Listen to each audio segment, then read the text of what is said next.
Hello and welcome to Lunchtime Politics live on Channels Television, and happy Eid to our Muslim viewers in Nigeria and across the world. I'm Kayode Okikulu here in Lagos. But first, the highlights.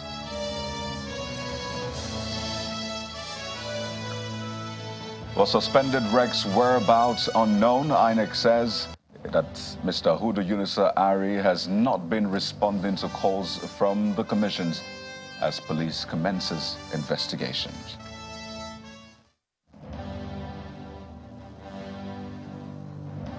For 38 days to the May 29th swearing-in, President-elect Bola Tinubu beefs up the Presidential Transition Committee with more names in response to a letter by the Secretary to the Government of the Federation.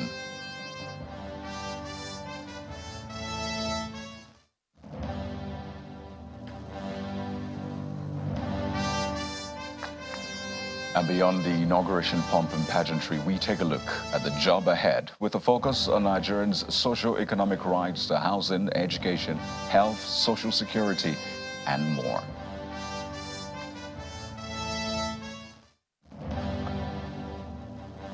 Well, in the spirit of the season, we begin with President Muhammadu Buhari's observance of Eid al-Fitr prayers and company of other Muslim faithfuls at the parade ground of the Mambila Barracks in the nation's capital. The Muslims worldwide are celebrating Eid al-Fitr, which signifies the end of fasting in the holy month of Ramadan. The president was accompanied by some family members and personal aides. Others at the praying ground include some members of the Federal Executive Council, security chiefs, heads of paramilitary organizations, and government officials. Earlier in his Eid message, President Buhari had said that the peaceful outcome of the 2023 general elections will go down in record as one of the proudest achievements of his administration.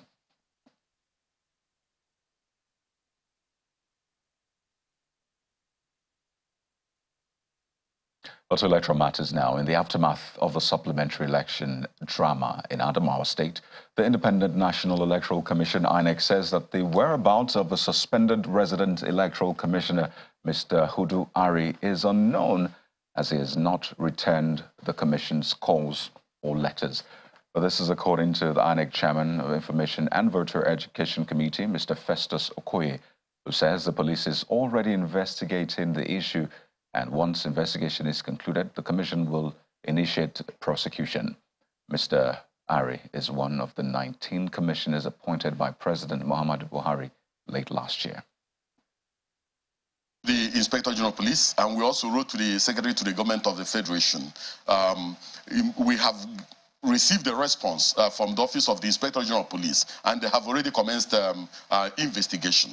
Our understanding is that the moment the Inspector General of Police concludes the investigation relating to the resident electoral commissioner and every other individual who is involved, and a prima facie case is established against the resident electoral commissioner, the file will be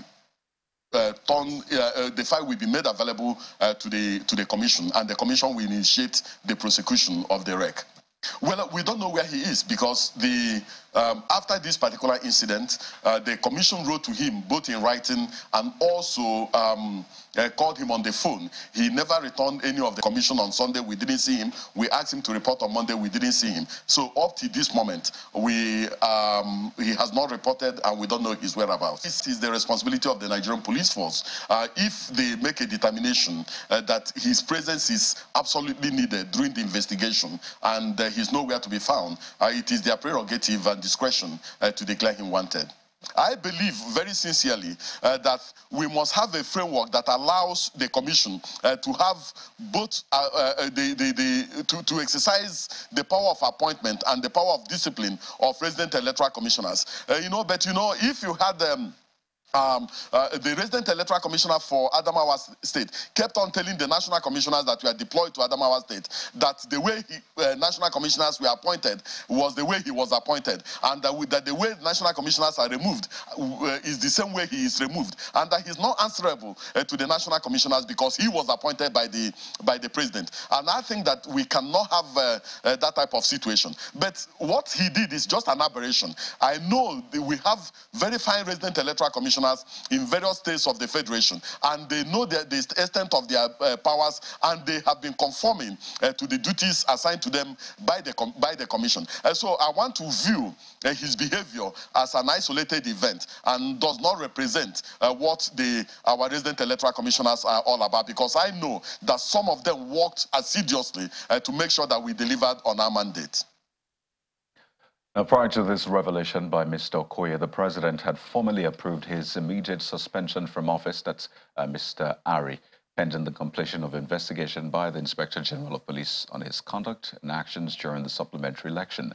A statement from the Office of the Secretary to the Government of the Federation, Mr. Boss Mustafa, explains that President Buhari also directed the immediate investigation and prosecution, if found liable, of Mr. Ari by the Inspector General of Police. The President also directed the investigation by the Inspector General, the Director General of the Department of State Services, and the Commandant General of the NSCDC of the roles played by their officers in aiding and abetting the conduct and actions of Mr. Ari. He ordered that, if found culpable, appropriate disciplinary actions should be meted out to the officers. The INEC had written to the SGF to report the action of Mr. Ari in illegally announcing the result of the Adamawa State supplementary governorship election. Well, clearly, this is far from over. So let's get some more insights on this and other related political matters. We are joined on the program by Dr. Sam Amadi, who is an Associate Professor of Law and Executive Chair, Center for Public Policy and Research, Abuja. He joins us virtually on the program this afternoon. It's good to see you, Dr. Amadi, and thank you for joining us on the program. Thank you very much. Thank you. Well, you've spoken quite a lot about the 2023 election and of late the Adamawa supplementary election drama, which looks like it is still playing out. You just may have heard that revelation by INEC spokesperson that the suspended rec has not returned calls or letters sent to him. So what is unfolding right now is maybe alien to a lot of Nigerians, but there are laws guiding the conduct and perhaps a prosecution. So help Nigerians understand what to expect from the investigation and all of that. What does the law say about handling of this sort of case?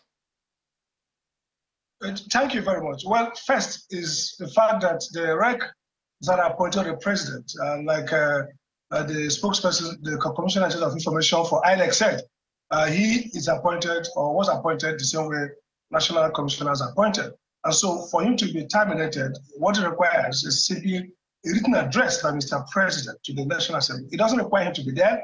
The president could today send a written request saying so person has violated his oath of office and therefore ought to be dismissed. And by the 2/3 vote of the Senate, he stands dismissed from that position. So that doesn't require much rigor, and that could, in fact, all the investigations, there's no point for that. It's a presidential discretion based on misconduct to send that written address, actually. It doesn't have to be an appear on person. It doesn't have to be interrogated. National Assembly simply votes and votes him out. Now, the other issue is around the fact that he's involved in violation of electoral code. And the Electoral Act authorizes the INEC itself to prosecute even its own officers. In fact, as a matter of fact, they all, including the chairman, the commissioners, and any other person who is involved in violating the Electoral Act, the electoral law criminalizes such actions. There's a case I've filed in the Federal High Court against the INEC chairman and commissioners and the 176 polling officers for failure to do what the law said they should do. So the legal regime is strict liability. The legal regime is such that it understands that the heart of electoral justice is rule of law. And what that means is that every person must play according to law, and there must be incentive for you not to violate the law. And that incentive is punishment. It's the fact that the institutions that are responsible for enforcing the code would trigger it against you. And so 3 levels of action. One is dismissal for gross violation of statutory responsibility of the REC, which can be triggered even tomorrow morning or Tuesday after Salah. The second is that INEC itself, as an institution, can prosecute him. It does not have to have appointing power. It can prosecute him based on the Electoral Act. And we've seen in the case of Mike Gini in Akwa Ibom, how a professor who was appointed as return officer, was prosecuted by Mike Guinea in Akwa Ibom, and convicted and sentenced and convicted. So primarily, that means that INEC can actually, even absentia, file in prosecution through either the office of the Minister of Justice or through the regular prosecutorial authorities to prosecute that officer, even when he has absconded. The third is, of course, what the police is doing, which is basically the criminal offense has been involved, apart from the electoral act, electoral offense, which INEC has the power to prosecute, as we've seen the case of Akwa Ibom. The fact also is that the police can prosecute beyond the electoral act for criminal offenses, collusion, conspiracy to commit fraud, bribery and corruption, the allegation of 2 billion, even including extending to Senator Binani as the allegation goes. So all these persons ought to be by now in police custody, being investigated or interrogated. Now, the question is, we've seen this history of impunity. We've seen electoral offenses committed every day, and we've seen the unwillingness of the issues of law enforcement. The critical thing about Nigerian law enforcement is that it's actually state capture. They prosecute the small guys, they prosecute those who are not politically exposed. For example, the guy who threatened to committed an act of treason or act of violence on the airplane has been arrested and we had been prosecuted. The person who threatened people in Lagos, the so-called chief, Igbo chief, has been arrested, prosecuted. How come politically powerful, connected persons, whether INEC officials or whether politicians who are involved in very, very, very high-level criminality are rarely prosecuted? So by now, there should be persons taken in custody. There should have been charges filed and detentions. So if I base on history, we might not hear any significant story around prosecution. I mean, the president has done well to say suspended. Well, Dr. Madi. But then, yeah. Pardon me, on that point you raised, because a lot of Nigerians have expressed concern. Some are worried that this might be swept under the carpet. And just to help them know who to hold accountable for this investigation and ensuring that it's followed to the appropriate conclusion, which of the agencies should Nigerians be looking at, asking questions of, and putting pressure on to ensure that this is done appropriately? 3 key persons. First, Mr. President, like I said, he ought to file an address to get this person dismissed. That does not have to await criminal prosecution or conviction, because it's clear that he acted grossly in violation of the act himself. And another, even when he was arrested or when he was being asked please, it's clear what he did. Second is the agency responsible, INEC. INEC has the right, like Mike Guinea has shown, to prosecute for violation of those actions that are within his power. INEC may not be the one who will go to prosecute in court, but INEC has to trigger that prosecution, the police.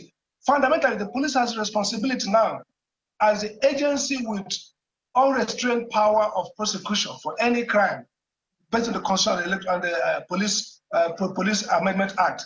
They have the right, and they ought to by now, to have framed charges, to have arrested him. There are other people who are involved. For example, the police officer who sat with him, the police commissioner from Imo State, who sat with him, who provided cover, by now should be taken into custody. We have heard report of his testimony. Why did he do that? Didn't he know this guy has been involved in election work? That a person who can declare electoral result is the returning officer appointed by the INEC to this. So why did the police officer provide special security for a very criminal, on the face, manifestly criminal undertaking? That officer, what did the IG say? IG said, disappear, don't go to Benue, meaning don't go to Adamawa, meaning you can be in your house, enjoy yourself. That the Commissioner of Police, the first person arrested. Please, question, and not just...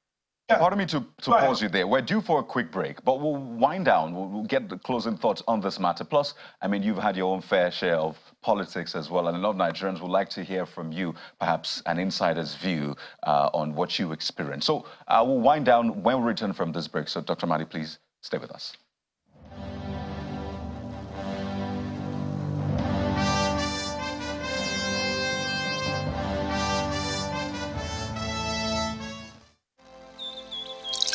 When you think of fruit juice and all the goodness that comes in it, think Chivita, specially made for you. And there is more to choose from. Whatever your preferences are, there is a Chivita for you. Oh, ah. Yes. Check out our new Chivita Smart Malt Drink. So, what's your Chivita? Our website, channelstv.com, has more information on our top stories and others. Subscribe and watch Channels Television's live stream on YouTube and other social media platforms using your mobile device browser, or download the Channels TV app for Android and iOS devices from their respective stores. You can also watch us via your smart TV platforms on Apple TV, Android TV, Fire TV, and Roku. Channels Television, ubiquitous.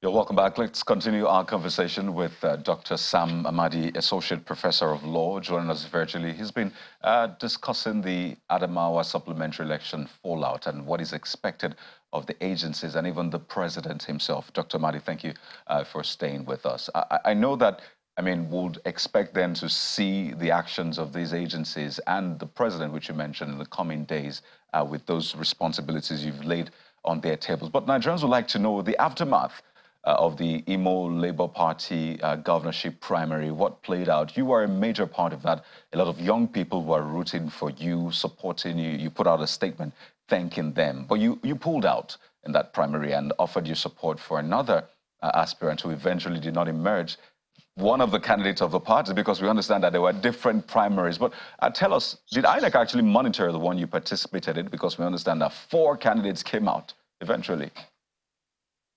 Well, first, I think, yes, INEC, I heard them mention INEC people. I don't know them, but I guess those are really INEC persons. But let me say, I wasn't a member of the party up until last month, and it was because the youths, the obedience, and the other young youths across the Southeast and Imo State, and elderly persons said, look, that state needed to be helped, to be bailed out of massive crisis. And I said, okay. I was like Plato. Plato once went in the story, the lure of Syracuse. Plato was asked that Dion, the senior Dionysus, who is now wants to learn philosophy, and he went there, it was disaster. The second time they told him the man has repented. He really wants to learn philosophy, how to govern well. Plato went again, and it came disaster. In 2018, I was told the people are ready to have good governance. I went there, disaster. This time around, I was told we are now ready, and I've gone. And when I got there and they're talking about vote buying, I put out a statement that I would not offer one comment because I've offered my whole life. I've offered everything. My idea of governance is that a leader is a paid servant. You pay me my salary, I do the job and collect nothing else. And therefore, why should I pay to be elected? So I said I won't do that. Then later, I was told that the party has chosen General Gunen. I said, well, I came in because the party leadership, Mr. Tinubu himself and others, urged me to say, look, we don't have a slate of credible candidates. You could come and you have the credibility and the competence. And I went there. And when the party said, look, what a general who could fight, who could bring the battalions, I said, well, I think that politics is civil engagement. And if Imo has deteriorated to the point that the answer to Imo is to bring the ferrets and the armored cars, then I guess let's go with the general. So I willingly opt out because by that point, I was totally disappointed that even the excellence of Mr. Peterby did not influence Labour Party in any different way. It didn't come out to me as a credible more than PDP or APC. And basically, I was ready to drop out. Then again, but the point is, I think I've also dropped out of the party, everything partisan, and get back to fighting for justice and rule of law, which I think now that you need to have this before you have democracy. Democracy is contingent on having a rule of law state. And that's what I'm focused on now. And you can always do these things from different angles. If you're not in politics, you can be elsewhere, but contributing to government. It's interesting to know that you have now left partisan politics. But I would like to thank you so much, Dr. Sam Amadi, Associate Professor of Law and Executive Chair, Center for Public Policy and Research, Abuja. Thank you once again for your time on the program. Well, let's switch gears now. Ahead of the May 29th handover date, President-elect Senator Bola Tinubu has replied to a letter by the Presidential Transition Committee headed by the SGF, asking for nominations into the subcommittees under the Inauguration Committee of the Council. Although there appears to be conflicting information about the names and committees assigned to them, this, however, follows the submission of the names of the Kebbi State Governor, Atiku Bagudu, and a former Commissioner for Finance in Lagos State during Senator Tinubu's tenure as governor, Mr. Wale Edun, to the council. The president-elect, who was still said to be in France, had in his Eid al-Fitr message reiterated his resolve to ensure a prosperous Nigeria under his watch, while reminding Nigerians that they must not be weary of doing what is right, what is fair and just to all. There is no information yet on his return date to the country. So let's continue with our agenda setting for the incoming administration, this time with a focus on the socio-economic rights of Nigerians, that is, rights to housing, education, health, social security, and more. And who better to do that with us than the Deputy Director of SERAP, Mr. Kolawale Oluwadare, who joins us right here in our Lagos studio. Mr. Oluwadare, it's good to see you. Good to see you too, Gary. Well, SERAP, Socio-Economic Rights and Accountability Project. So it's only fitting we discuss this agenda with you. Aside litigation, which you are involved in, by the way, I understand you've gotten judgments and you're waiting for compliance from government for some of these cases. Yeah, lots of judgments. Interesting. But a lot of Nigerians perhaps do not know that they have rights. Aside the usual rights to freedom of speech and all of that, there's also socio-economic rights. And for this incoming administration, it's important to help Nigerians understand so they know what to actually demand from government at all levels, the national, state, and local government. So can you help Nigerians understand their socio-economic rights in this context? Thank you very much, Kayode. And I like the way you've highlighted the rights themselves, but in the Constitution, which is in Chapter 2, of the 1999 Constitution, the rights are broken down into several segments. There are the political rights, the social rights, and the economic rights. They look broad-based, but what they do is that they facilitate other rights, which are in Chapter 4 of the Constitution. So, for instance, the economic rights. It is clearly stated in the Constitution that the economic power of Nigeria will be used by the government in a way that it is not concentrated in the hands of a few. And that few within context may be tribal, maybe religious, or maybe numeral in terms of public officers and institutions. That is very clear. And to political rights, for instance, it means that people have the right to participate in politics, to participate in governance, knowing that politics is an aspect of governance or a process, so to speak. And the economic rights, the political rights, the social rights also means that people can live and enjoy their rights, as it were. And so that leads us to Section 15 of the Constitution, for instance, that states clearly that the welfare and security of the people shall be the primary purpose of government. And so, like they will see on the streets, why are we here? How long are we going to use here? If people cannot benefit from what is their welfare from government, what is politics? What is governance? What is life itself about? And that is why you see even the politicians, when they want power, they promise the things that they know the law says they should do and what the people want to hear, which means that the politicians themselves are aware. And I dare say that Nigerians too are aware what socioeconomic rights are. They may not know the technical aspects of the law, but they are aware that they are meant to enjoy governance. They know that good roads isn't something that falls from heaven. They know that government should do that. They know that they should belong to political parties of their choice and be able to vote and be partisan, as it were. They know that the economic power of Nigeria should not be concentrated in the hands of the few. So if you ask me, I do not think the ignorance is more as to whether we are aware that we have those rights on the part of the citizens as rights holders and on the part of the government as duty bearers. I think it's more of knowing how that plays into your role as a citizen and as a public officer. You know, I know you've done a lot of work. You've released reports on some of these rights, water and the rest. And you might be well aware than a lot of Nigerians what exactly is playing behind the scenes or what has been responsible for us still being where we are right now. So if this incoming government will fix the challenges you have seen over the past couple of years, what would you be advising it to do? What has been the challenge? How has government, why has government not been able to deliver on those rights?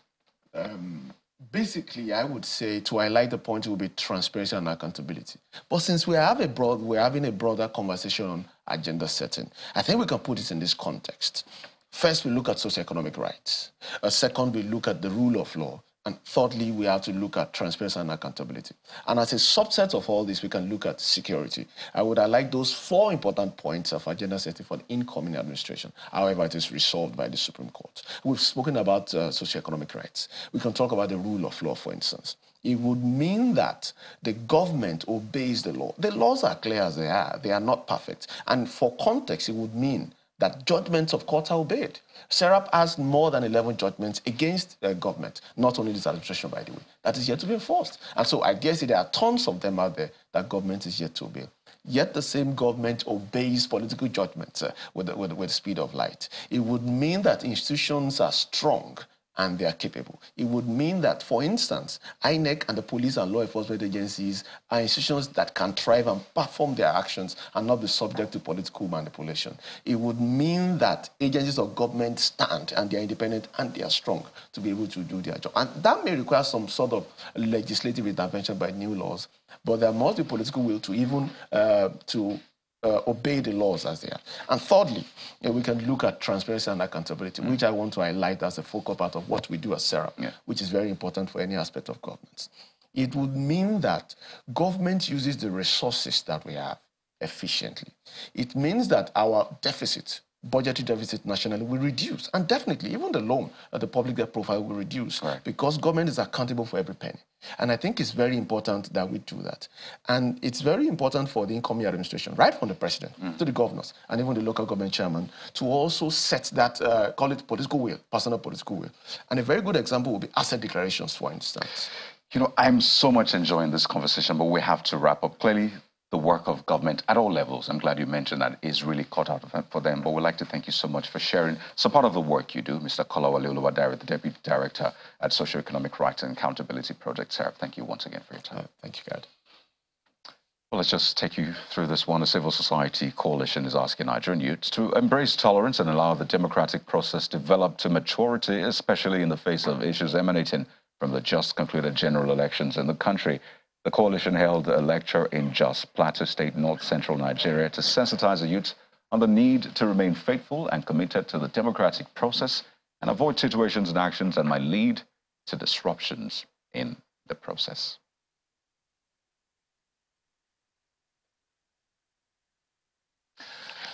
Well, there you have it. You've been served. Thank you so much for joining us on the program. I'm Kayode Okikilo. Once again, happy Eid to our Muslim viewers in Nigeria and across the world. Goodbye.